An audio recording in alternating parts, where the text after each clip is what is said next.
tous les examens sont négatifs, vous avez parlé de son alimentation, qu'est-ce qu'il en est? Donc le vétérinaire là n'avait rien vu. En fait, dès que j'ai vu l'étiquette, j'ai tout de suite compris, j'ai dit mais attendez, là vous êtes en train d'empoisonner votre chienne. Et en fait du coup après je lui ai expliqué, ce que nous on a appris par notre expérience, et que elle n'était pas du tout le premier cas et pas le dernier, depuis on en a eu plein. Et nous on a plein de gens qui nous disent ouais mais mon chien on a fait plein de tests. Ah bah oui vous avez plein de tests. Mais ils sont fiables ces tests. Et c'est vrai qu'à partir du moment où vous avez un résultat, 2 résultats, 10 résultats, 100 résultats, 1000 résultats, vous dites bon bah ok, on a peut-être un truc là.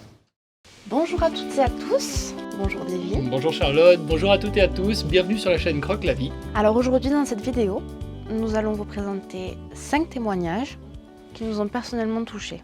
C'est vrai. D'ailleurs je profite de cette vidéo pour vous dire que pour vous remercier déjà, parce que c'est vrai que Croque la vie, on vient de passer une certaine étape, on vient de recevoir plus de 10 000 témoignages certifiés santé, donc pour nous quelque chose de très important, donc merci. Et on va faire en sorte de continuer ce travail et de continuer à vous aider pour que vous continuiez d'obtenir les résultats que vous avez.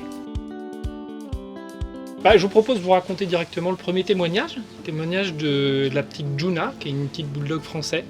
C'est un témoignage qui moi m'avait personnellement touché parce que elle était vraiment entre la vie et la mort en fait, il y a un pronostic vital qui était clairement engagé. En fait elle a fait une pancréatite aiguë. La maîtresse a été voir donc les vétérinaires. Et les vétérinaires l'ont bien pris en charge puisqu'ils ont fait tous les examens qu'il fallait. Elle y a passé une bonne demi-journée. Il y en a quand même pour, je crois de mémoire, quasiment 500 € à peu près d'examen. Donc quelque chose de conséquent. Et le vrai problème en fait dans cette histoire, c'est que tous les examens, les bilans étaient négatifs. En fait le problème c'est qu'ils n'ont rien trouvé. Quand elle est sortie de la clinique, je vous laisse imaginer l'état dans lequel elle était parce que ils ne savaient pas quoi faire. Forcément. Donc comme beaucoup, et c'est naturel, hein, elle a été sur internet, a essayé de chercher un peu des avis, tout ça. Elle est tombée en fait sur nous, elle nous a contactés, c'était moi en plus personnellement qui l'avais rappelé. Et j'ai dit écoutez, si tous les examens sont négatifs, vous avez parlé de son alimentation, qu'est-ce qu'il en est? Donc le vétérinaire là n'avait rien vu. En fait dès que j'ai vu l'étiquette, j'ai tout de suite compris, j'ai dit mais attendez, là vous êtes en train d'empoisonner votre chienne. Hein. Et là elle m'a dit ah bon? Et là, en fait, il y a eu un gros blanc, sur le coup, elle n'a pas compris. Et en fait, du coup, après, je lui ai expliqué ce que nous, on a appris par notre expérience, et que elle n'était pas du tout le premier cas et pas le dernier, depuis on en a eu plein. Malheureusement. Et en fait, elle était en train d'empoisonner parce que sa chienne est particulièrement sensible à certains tubercules et légumineuses qui étaient dans ses croquettes. Et là, cette petite chienne-là, en 3 jours, en suivant les conseils alimentaires qu'on lui avait préconisés, et du coup pendant quelques jours, le temps de recevoir son nouvel aliment, on lui avait conseillé juste de la viande crue. Du coup là on a même sans transition parce que la chienne était déjà avec des selles liquides, pas liquides mais en diarrhée très molle, digérée très mal du fait de la pancréatite aiguë de toute façon. Donc là ça servait à rien de faire une transition. On l'a directement mis donc à la viande crue, on lui a donné les rations qu'il fallait me donner, etc. Et en 3 jours, il n'y avait plus rien. Jour après jour, elle voyait très bien que ça allait beaucoup mieux.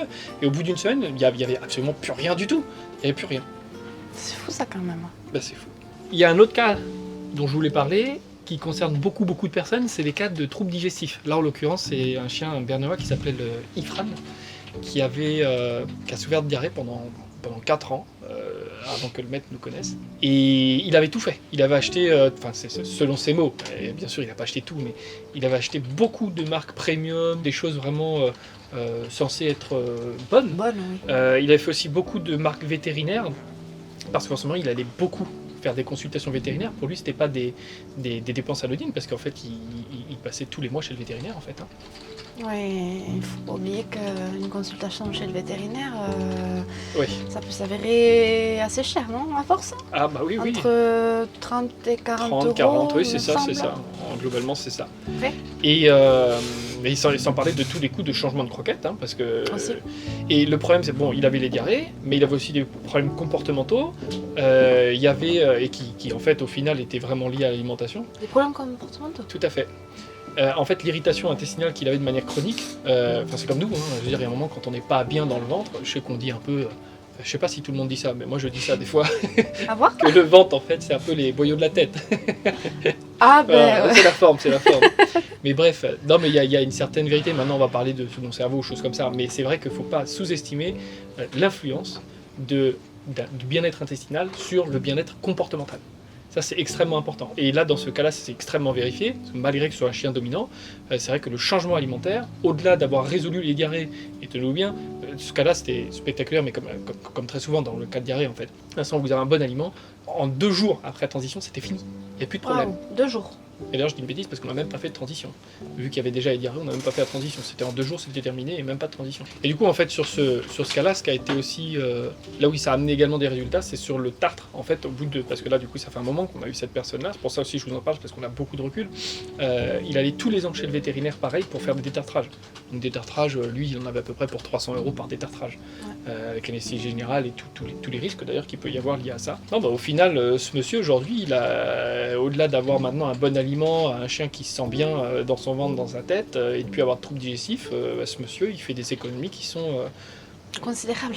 considérables, c'est clair. Après, je voulais parler d'un autre cas. Lui qui est un cas qui émotionnellement, il y a une charge émotionnelle vraiment très importante dans ce genre de cas, parce que c'est des cas très graves.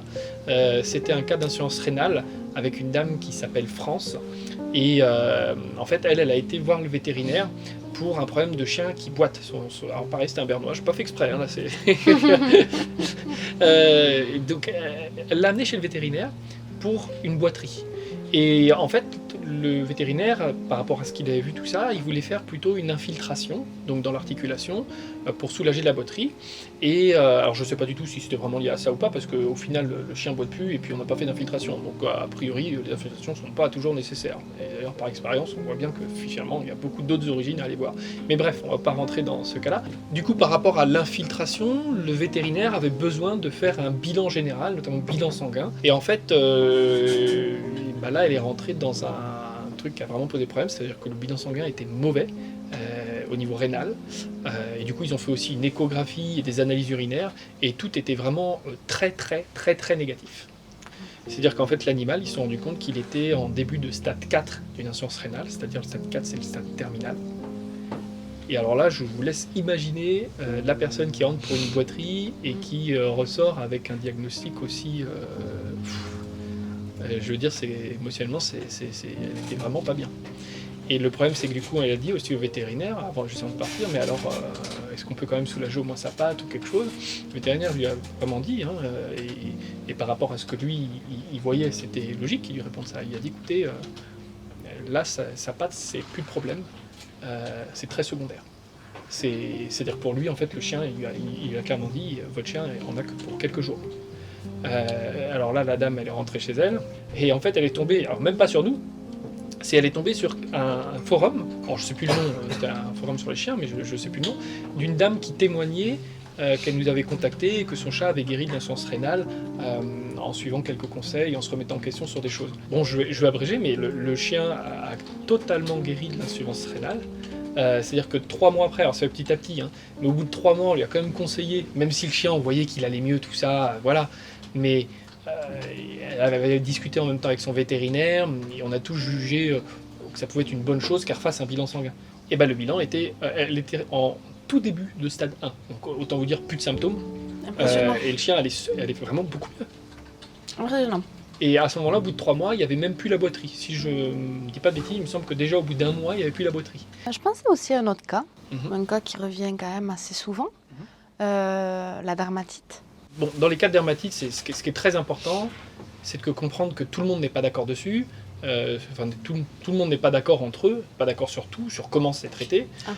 Aujourd'hui, en général, c'est vrai que les maîtres, et c'est pas moi qui le dis, même si on constate la même chose, c'est le docteur vétérinaire Jutta Ziegler, qui a d'ailleurs écrit un bouquin là-dessus, où elle écrit très clairement que souvent les gens dans les cas de dermatite, ça c'est vraiment triste, parce que les gens en fait, par rapport à comment ils sont conseillés, orientés, ils se retrouvent généralement dans un cercle vicieux, encore une fois c'est pas moi qui le dis, c'est le docteur, où les chiens deviennent dépendants à des médicaments, et ceux qu'on voit tout le temps quasiment, c'est les corticoïdes et les antibiotiques. Ça c'est systématique. Et les antihistaminiques aussi. Aussi les antihistaminiques, oui. Moins, mais aussi. Mais de toute façon, les dermatites, il y en a beaucoup des cas. Enfin, je veux dire, pour moi, c'est le 3e sujet là où il y a le plus de problèmes. On en reçoit tellement. Je veux dire, c'est entre les diarrhées, les dermatites, insuffisance rénale. C'est les 3 trucs qu'on reçoit le plus, quoi. Et le problème, c'est que dans les dermatites, nous, ce qu'on voit, et pourquoi on peut se permettre de dire ça, c'est par les résultats qu'on constate, quoi. C'est-à-dire que dans au moins 95, allez, on va être modeste, on va dire 90% des cas, c'est lié à l'alimentation. Et je suis vraiment désolé de le dire, mais aujourd'hui, sur comment est pris en charge, alimentairement parlant, une dermatite, pour moi, c'est pas adapté du tout. Le chien continue en fait à avoir une dermatite. Des fois, oui, c'est vrai, dans le meilleur des cas, un peu moindre. Ça atténue un peu les symptômes. Mais le problème en fait dans les dermatites, c'est vraiment un problème de qualité d'aliments. Et nous, on a plein de gens qui nous disent « Ouais, mais mon chien, on a fait plein de tests. » Ah bah oui, vous avez plein de tests. Mais ils sont fiables ces tests? Et là, encore une fois, c'est pas moi qui le dis, les vétérinaires eux-mêmes ne sont pas d'accord entre eux. C'est vrai qu'il y en a beaucoup aujourd'hui qui ont relativisé l'efficacité de ces tests, parce que c'est un peu, on va pas se mentir, c'est un peu n'importe quoi. Une allergie, par exemple, nous on a des chiens, des fois ils reviennent, ils sont allergiques à toutes les viandes. On dit, ah bah, et encore le docteur Jutta Ziegler qui dit, on fait le même constat, ça fait des années, je veux dire, c'est pas quelque chose qui vient d'arriver.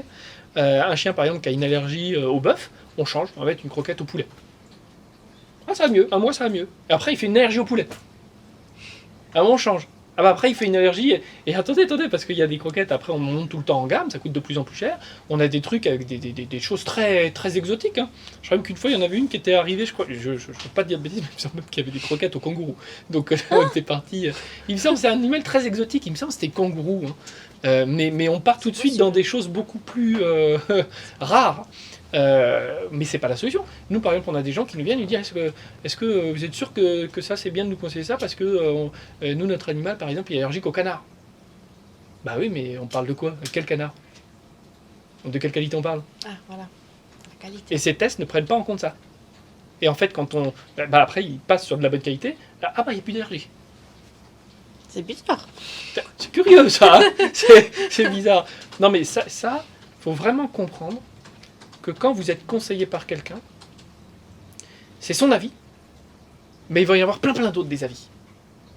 Alors c'est vrai qu'il y a aujourd'hui beaucoup, la majorité en tout cas pour l'instant du système médical va orienter vers des tests allergènes, des aliments, comment on dit, des aliments pour sensibles au niveau de la peau, etc.